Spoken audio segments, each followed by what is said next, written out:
I never thought that watching my only son get married would end in his fiancée screaming at me to leave my own venue. "You're not welcome here," Emma hissed, her manicured fingers stabbing the air. "You've done enough damage. Leave." The laughter and music stopped.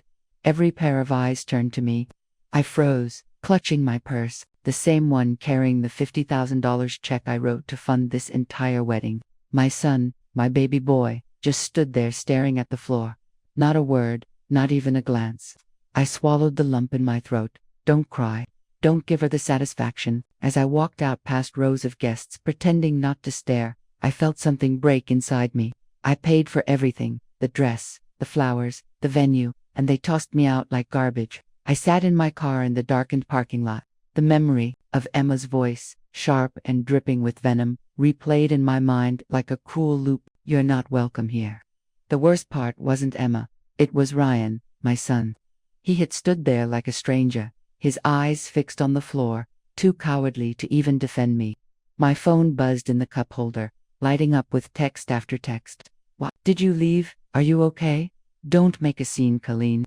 Not one message asking what they had done to me. Not one person taking my side.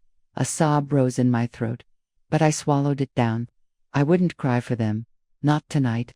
Instead, I let the anger rise and harden inside me, solid and cold like steel. They thought I was weak because I stayed quiet. They thought they could humiliate me and still enjoy the fantasy wedding I'd built for them. No more. I grabbed my phone with shaking hands and pulled up the email from the wedding planner. My thumb hovered over her contact for a moment.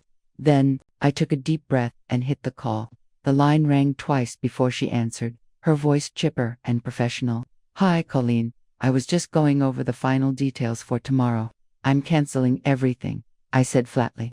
There was a pause on the other end. "I'm sorry," I said. "Cancel everything. The venue, the vendors, the payments. I'm pulling out." "Colleen, the contracts are under your name. But are you sure? This is so last minute." "I'm sure if I'm not welcome at this wedding, neither is my money." By the time I pulled into my driveway, my hands had stopped shaking. The anger had settled into something sharper. Determination. They wanted me gone. Fine. But they would learn painfully that this entire fantasy was built on my back. I sat at my kitchen table, flipping through the neatly labeled wedding binder I'd created for Ryan and Emma. Each tab was a reminder of my generosity. Venue, caterer, florist, photographer, entertainment. They had contributed nothing but pin boards and entitled attitudes. Every invoice, every contract, every signature, mine. I picked up the phone and started dialing. First, the venue. "Hi, this is Colleen Meyer. I'm the contract holder for the Myers-Whitaker wedding tomorrow." "Yes, of course. We're all set to cancel effective immediately." There was a long pause. "Ma'am, am I sure?" "There's a substantial cancellation fee. That won't be necessary.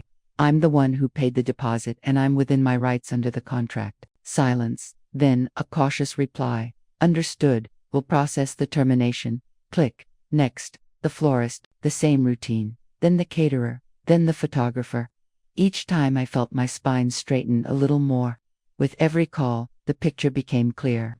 Ryan and Emma hadn't just wanted my support. They had expected it. The wedding wasn't theirs. It was mine, paid for, arranged, and held together by me. And if I wasn't welcome, neither was my money. As I ended the last call with the band, I allowed myself a small, cold smile. Tomorrow, they'd wake up thinking they were heading into their fairy tale, but there would be no flowers, no food, no music, nothing but the wreckage of their own entitlement. The house was silent except for the soft click of my mouse as I scrolled through my emails. I opened the PDF attachments one by one. Venue agreement, catering contract, band writer. Each line carried my name, my signature, my billing address. They loved my money more than me, I thought bitterly. Weeks ago, Emma had insisted, "We'll pay you back for half, I promise, as soon as Ryan gets his promotion." That promise felt laughable now. I clicked open the florist's contract and scanned the fine print. Cancellation by the client results in a forfeiture of the deposit. But I was the client, not Emma, not Ryan. A surge of vindication coursed through me. They couldn't call these vendors and magically reinstate anything. Without me, they were helpless. The sound of a car door slamming outside pulled me from my thoughts. I peeked through the blinds. Ryan's car. My chest tightened as I watched him stride toward my front door. He moved with an urgency I hadn't seen in years. A sharp knock echoed through the house. "Mom, open up. We need to talk." I didn't move. Another knock, louder this time. "Mom, I know you're in there." I sat perfectly still, my hands clasped tightly in my lap. Let him sweat. Let him wonder if I'd answer. He didn't get to demand my time anymore. After a minute, I heard his voice, angrier now, muffled through the door. "You can't do this. It's our wedding." My lips curled into the faintest smile. "No, Ryan, it wasn't yours. It never was." The knocking stopped eventually, but I didn't move from my chair. My heart thudded so hard it felt like it might crack a rib. But I forced myself to sit still, staring at the cursor, blinking on my screen. For 30 years, I had been the one to fix things, the one to smooth over arguments, write the checks, and bite my tongue for the sake of peace. But not anymore. The silence outside stretched on. I peeked through the blinds again. Ryan's car was gone. Then my phone vibrated violently on the table. "Ryan, 6:13 p.m. Why aren't you answering?" "Ryan, 6:14 p.m. What the hell is going on?" "Ryan, 6:15 p.m. You're ruining our lives." The last one made me laugh out loud. A bitter, hollow sound that didn't even feel like my own voice. I let it buzz again and again until finally, against my better judgment, I answered, "Mom, what the hell are you doing?" Ryan's voice cracked with rage. "You can't just cancel the wedding. Everyone's expecting stuff." My voice was low, cold, calmer than I felt. "You stood there yesterday and let her humiliate me in front of everyone. You didn't say a word because I didn't want to make a scene." "Oh, but it was fine for Emma to make one." There was a pause, a long one. "Mom, listen, Emma was upset, but she didn't mean it like that. You're overreacting." "Overreacting," I snapped. "I paid for everything, Ryan. The venue, the food, the music, all of it. And you let her treat me like an unwanted guest." "It's our wedding," he shouted. "No," I said evenly. "It was my gift and now it's gone." "Mom, please. You can't do this. We'll lose the venue, the vendors. Emma's in tears right now. She should have thought about that before she threw me out of my own event." A beep interrupted our tense silence. Another message flashed across my screen. "Emma, 6:18 p.m. You bitter, jealous old woman. You've always hated me." "Emma, 6:19 p.m. I can't believe you're ruining Ryan's life out of spite." "Emma, 6:20 p.m. Stay away from us. You're toxic." My lips pressed into a tight line as I read them. "Did you see the text she's sending me?" I asked Ryan. "She's just upset," he muttered. "You mean she's showing her true colors?" "Mom, goodbye, Ryan." I hung up before he could say another word. For a moment, I just sat there staring at the wall, my chest heaving. My phone buzzed again and again, lighting up with Emma's name. I turned it over, face down on the table. Tomorrow, their perfect little castle would come crumbling down, and for once, I wouldn't be the one rushing in to save them. The pounding on my door started before 900 a.m. "Mom, open the door. We need to talk." I didn't move at first. I had barely slept. My coffee sat untouched on the counter, its steam long gone cold. The pounding came again, louder this time. "Mom, don't make me stand out here all day." With a deep breath, I walked to the door and cracked it open. Ryan's face was flushed, his hair unkempt like he hadn't slept either. He stepped inside without waiting for an invitation. "What the hell, Mom?" he barked, his voice rising before he even set foot in the living room. "You've destroyed everything. Do you even care what you've done to me? To Emma?" "Lower your voice," I said coolly. "You're in my house." He ran a hand through his hair, pacing like a caged animal. "The vendors are all gone. The venue says they've been booked out to another couple. The florists won't return our calls. Do you even understand what you've done?" "Yes," I said calmly. "I've stopped funding my own humiliation." His eyes widened in disbelief. Humiliation. Emma was upset. She didn't mean what she said. "Oh, she meant it," I snapped. "She stood in front of everyone and told me to leave. And you let her?" His jaw tightened. "I was trying not to make it worse. You stood there like a stranger. Ryan, you didn't defend me. You didn't even look at me." His voice dropped low, cold now. "You've always been like this, controlling, selfish. This is why Dad left." The words hit like a slap. My breath caught in my throat, but instead of crumbling, I felt something inside me hardened. "Selfish," I repeated, my voice trembling with fury. Do you know how much I've sacrificed for you? The countless checks I wrote, the hours I worked, the dreams I gave up to make sure you could have yours. He flinched slightly, but his expression remained defiant. You've chosen her over me, I said quietly. So, let her pay for the wedding she wants. He stared at me, his mouth opening as if to argue, but no words came. I walked the door and opened it wide. You should go. For a moment, he hesitated. Then he stormed past me, slamming the door so hard the walls rattled. I sank onto the couch, my hands trembling. For the first time in years, I realized Ryan wasn't the boy I had raised. He was a man I didn't recognize anymore. By noon, the phone calls started. First, it was my sister-in-law, Linda. Colleen, she began cautiously. I just heard from Ryan. He's devastated. You've got to fix this. I stared at the phone, my lips pressed into a thin line. Fix this? How, exactly? Reinstate the payments, she said gently. They're young. They made a mistake. But this is their wedding. You don't want to ruin it for them. My hands curled into fists. I didn't ruin anything, I said quietly. They ruined it the moment they treated me like a stranger. There was an awkward pause. Colleen, you've always been strong-willed. Maybe Emma felt threatened by that. Threatened? I paid for her entire fantasy wedding. Look, Linda sighed. I'm just saying, don't let pride get in the way of family. Be the bigger person. I ended the call without replying. 5 minutes later, the phone rang again. Colleen, my stomach nodded. That voice, Mark, I said flatly. My ex-husband Ryan's father. Ryan called me, he said. He's beside himself. I don't know what happened at the rehearsal, but this canceling everything, it's too much. Too much. My voice rose despite my efforts to stay calm. Mark, where were you when Emma threw me out in front of 50 people? Where were you when our son stood there like a coward? Don't make this about old wounds, he said sharply. This isn't the time. Just let them have their day. Be the bigger person. There it is again, I said bitterly. Be the bigger person. That's code for keep paying and keep quiet. Colleen, don't be dramatic. Goodbye, Mark. I hung up before he could finish. I stared at my reflection in the window, my face pale and drawn. So, this was it. I wasn't family to them. I was a wallet with a pulse. The realization didn't crush me the way I expected. Instead, it settled into my bones, cold and heavy. They thought I was weak because I loved them, but they were about to learn that love has limits. I don't remember when the tears started or when they stopped. I only remember sitting in the dim glow of my kitchen, clutching a mug of cold tea, and staring at the floor, hours slipping by like sand through my fingers. The grief came in waves, not just for Ryan and Emma, but for the years I spent bending, breaking, and bleeding myself dry for people who now saw me as expendable. The phone buzzed again, this time a cousin.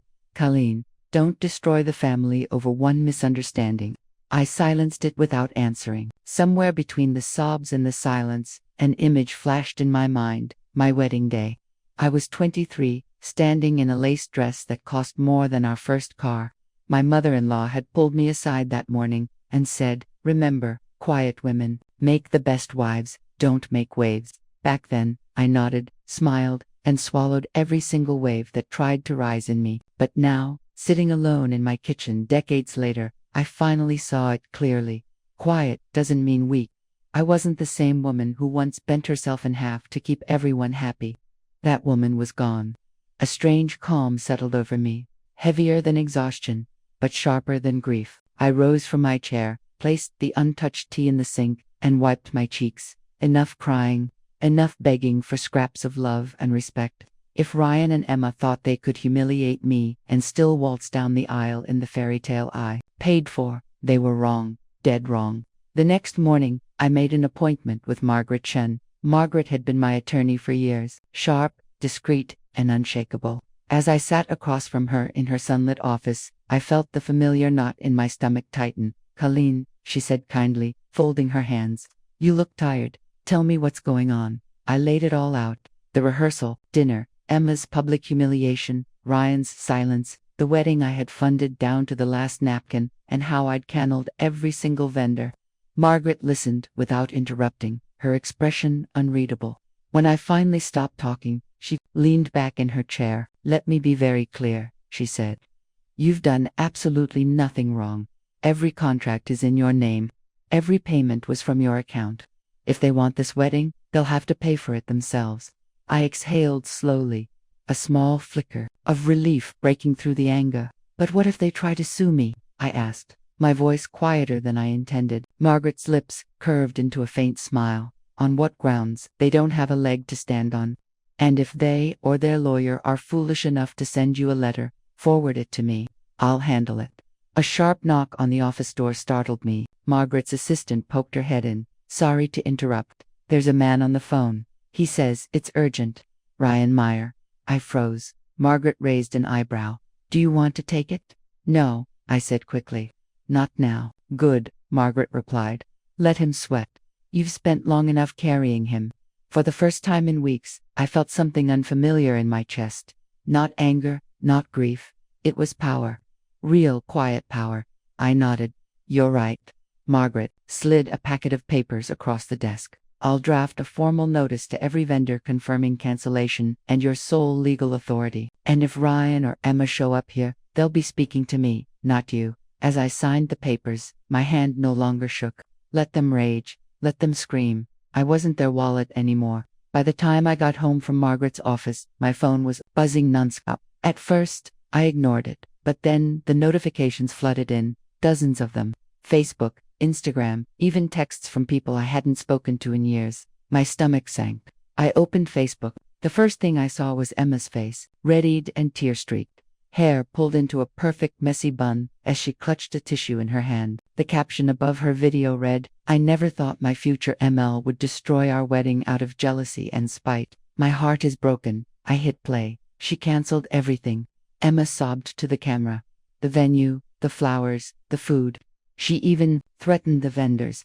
After all we've done for her, she's trying to ruin the happiest day of our lives. Her voice cracked for dramatic effect. We didn't want to share this publicly, but she left us no choice.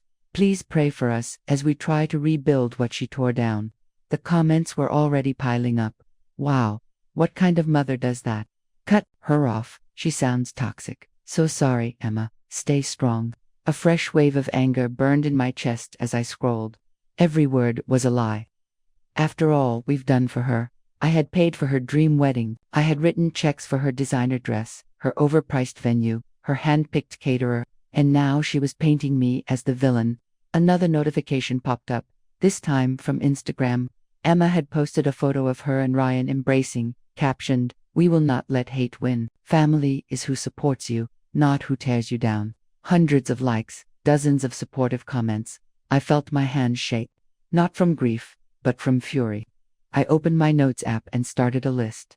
Every post, every comment, every lie. I screenshot them one by one, saving each carefully into a folder marked for Margaret. If Emma wanted a war, she was going to get one, but not the kind she expected. This time, I wouldn't cry. This time, I wouldn't beg. This time, I would fight. It started with an email from the florist. We regret to inform you that due to a cancelled contract, we are unable to provide services for the Meyer-Whittaker wedding. We wish you the best moving forward. Then the photographer posted an Instagram story about an unexpected opening this weekend and tagged their business account. Next came the band, a polite voicemail. Hi, Colleen. Just wanted to confirm we've marked the Meyer-Whittaker event as cancelled. Thanks for letting us know. The dominoes were falling one after the other. By Friday morning, the wedding was in shambles, and that's when the call came. Emma. Her voice was different this time, tight and trembling, but laced with sugar. Colleen, can we talk? I'm listening, I said flatly. I know things got heated at the rehearsal, but we were all stressed. You know how weddings are. I shouldn't have said what I said. You told me to leave, I said coldly, in front of everyone. I was overwhelmed. But please, let's not throw everything away over one mistake. Ryan and we can't afford to lose all the deposits. The guests are expecting a wedding. I could almost hear her trying to smile through gritted teeth. Be reasonable, she said. Do this for Ryan. Don't ruin his big day. My hand tightened around the phone. I'm not ruining anything, I said calmly. I'm saving myself. There was silence on the line. Then her voice dropped the sugary tone. You're a bitter old woman, she hissed. You've always been jealous of me. Ryan deserves better than you. Then he can marry better, too. I ended the call before she could respond. The phone rang again almost immediately. Ryan, this time. I let it go to voicemail. I was sitting at my desk scrolling through emails when I saw it. The subject line read, "Final payment confirmation, Maldives honeymoon package." At first, I thought it was spam, but then I saw the email address, ColleenAOL.com. My stomach dropped. I clicked it open. "Thank you for booking your 14-night stay in the Maldives Overwater Villa with private butler service. Charges have been applied to your American Express ending in 3921. My credit card." There was even a cheerful note at the bottom. "Your guests, Ryan Meyer and Emma Whitaker, will enjoy unlimited champagne and a private yacht excursion as part of their package. Congratulations." The date of the booking was 3 weeks ago. 3 weeks ago, while I was meeting Emma for lunch to discuss floral arrangements, she had been using my credit card to plan a $26,000 honeymoon without asking, without a single word. My hands trembled as I scrolled further. Another email. "Thank you for your recent purchase. Bridal luggage set, Louis Vuitton." I felt something inside me snap.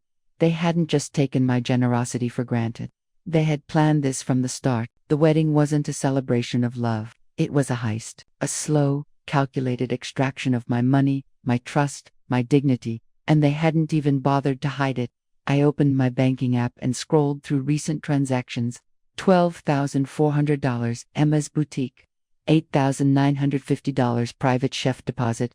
$3,200 exclusive spa treatments, Maldives. Not a single charge made by me, not one. I stared at the numbers on the screen, my jaw tight, my pulse pounding. They never intended to pay me back.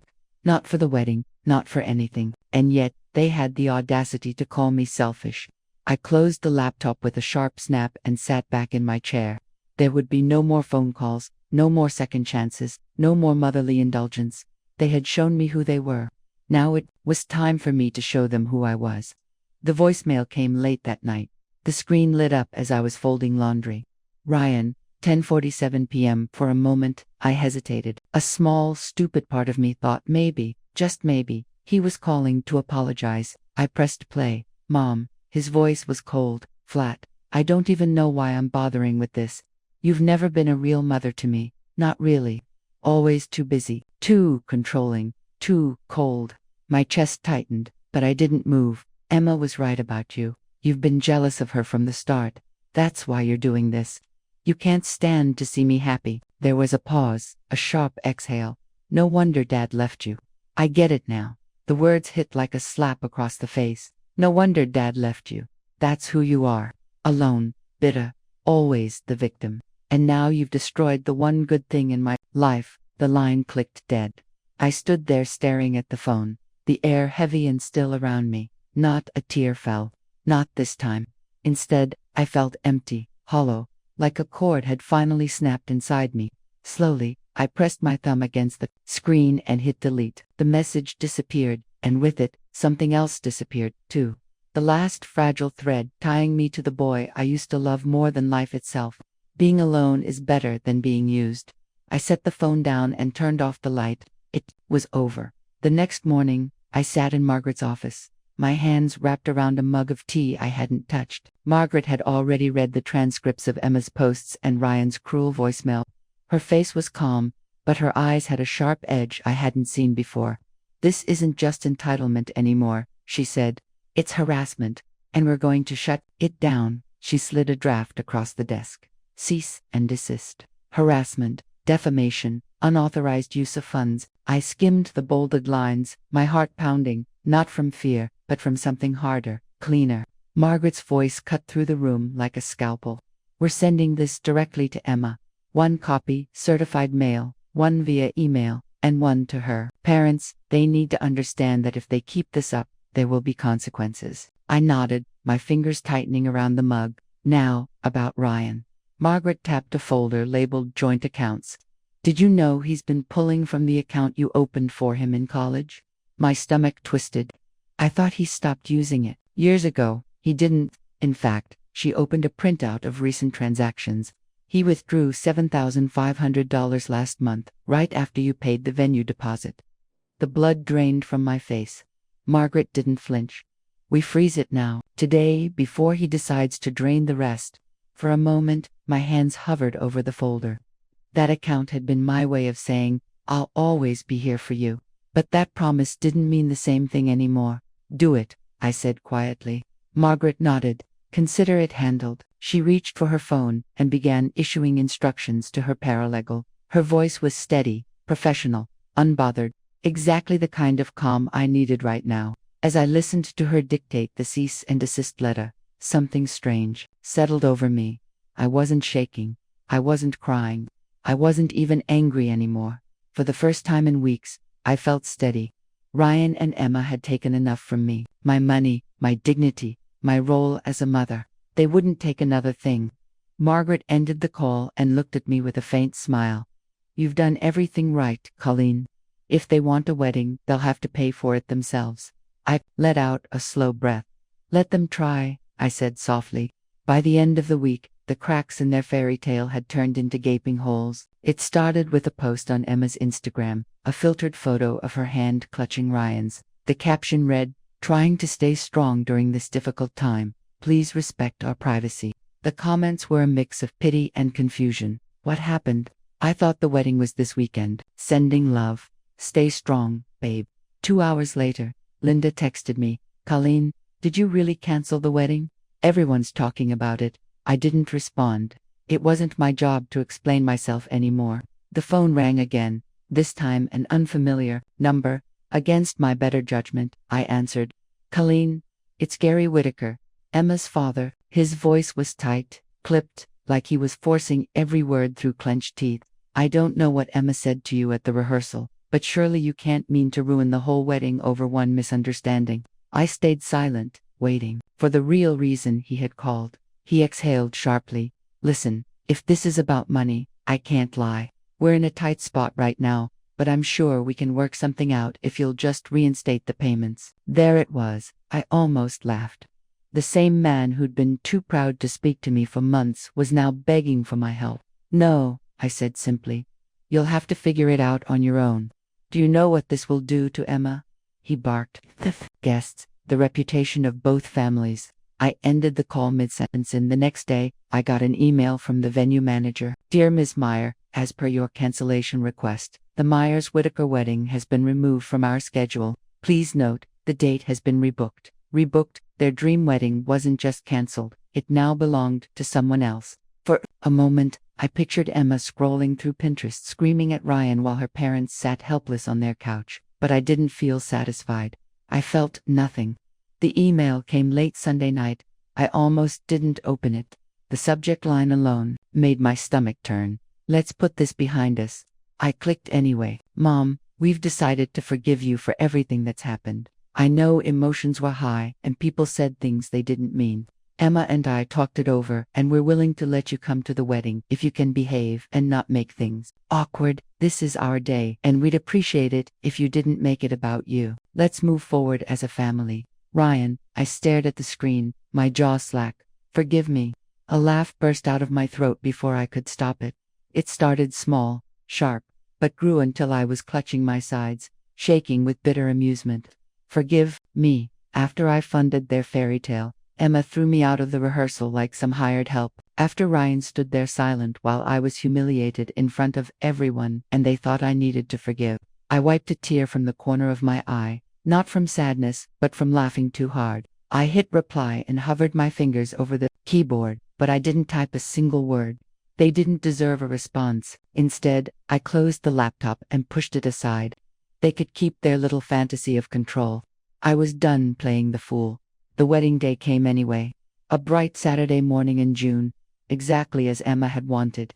I woke to the sound of birds outside my hotel window, the scent of eucalyptus drifting through the air. The spa had upgraded me to a suite with a private balcony overlooking the ocean. At noon, I was stretched out on a chaise lounge, my hair wrapped in a towel, a chilled glass of champagne in hand. A notification pinged on my phone. Today's the day. Can't wait to see you both at 2 p.m. A guest clearly unaware that the fairy tale had crumbled. I sipped my champagne and smiled faintly. At exactly 2 p.m., I imagined the venue, now booked for another couple, bustling with flowers and laughter that had nothing to do with Ryan or Emma. The thought didn't bring satisfaction, it brought peace. For the first time in years, I felt weightless. The staff brought me a fruit platter and refilled my glass. I reached for my phone, opened Instagram, and snapped a photo of the view. Endless blue sky, sunlight sparkling on the water, my champagne flute glinting in the corner. I typed a short caption, "Best decision I ever made." No context, no names, but I knew they'd see it, and they'd know exactly what I meant. By Monday morning, the whispers had turned into a roar. It started with a single comment under Emma's tearful Instagram post. "Didn't Colleen pay for the whole wedding though? This doesn't add up." At first, Emma's friends rushed to defend her. "Don't spread lies. You don't know the full story. She's a toxic mom trying to ruin their happiness." But then another comment appeared. "My cousin works at the venue. Colleen booked and paid for everything. Emma and Ryan didn't pay a dime." The dam broke. Screenshots of Emma's honeymoon package, charged to my credit card, somehow leaked into a wedding gossip group. People were ruthless, so they used her to pay for a wedding and luxury vacation, then humiliated her. Classy. Imagine biting the hand that feeds you. They deserve each other. Spoiled and entitled. Even some of Ryan's old college friends weighed in, not surprised. He always let women walk all over him. I didn't comment. I didn't like or share, but I saved every single screenshot. Later that afternoon, Linda, my sister-in-law, called. "Colleen," she began cautiously. "I didn't realize. I'm so sorry. We all thought Emma made it sound like you were trying to sabotage them for no reason." "You believed her," I said calmly. "I know," Linda sighed, "but people are starting to see the truth now. I just wanted you to know. You're not alone in this anymore." I didn't reply. I didn't need her pity. What I needed and finally had was clarity. For years, I let people take and take, thinking it was my job to keep the peace. But peace bought with self-sacrifice isn't peace, it's silent. And I was done being silent. By the time the second week passed, the gossip had spread like wildfire. Emma's Instagram account had gone silent. Ryan's profile picture disappeared. It started small. One mutual friend posted, "Maybe don't bite the hand that feeds you next time." Then, a cousin of Emma's shared a cryptic tweet, "If you can't afford your own wedding, don't scream at the person paying for it." People weren't just whispering anymore, they were laughing. Screenshots of Emma's posts leaked into a wedding forum. Brides and strangers alike ripped her apart. She ruined her own wedding by being a brat. Sounds like she thought her M was her sugar mama. The entitlement is unreal. Who throws out the person funding the whole event? Even vendors joined in. A florist posted anonymously. "We warned her that her mother-in-law was the contract holder. She didn't care. She thought she was above consequences." I didn't say a word. I didn't defend myself. I didn't need to. The truth had a way of crawling out on its own. By the end of the month, Emma and Ryan's guest list had evaporated. Friends stopped answering their calls. Their dream wedding was the talk of the town, not as a celebration, but as a cautionary tale. And me, I was sitting on a balcony 2 states away, watching the sun dip below the horizon with a glass of champagne in my hand. I posted one quiet photo, my feet propped up, the ocean stretching out endlessly before me, the caption simple: "Happiness looks better on me." I didn't check for likes or comments. I didn't care if Ryan saw it or Emma or any of the relatives who had once called me dramatic. This wasn't for them. This was for me. The next morning, my phone buzzed. "Ryan." I stared at the screen for a long moment before pressing decline. A text followed. "Can we talk? We made mistakes." I turned off the phone and set it face down on the table. For years, I let people pull me into their storms. Now, I chose peace, and peace meant never stepping back into their chaos again. They thought they could humiliate me and still live off my generosity. They were wrong. I wasn't their wallet. I was their wake-up call.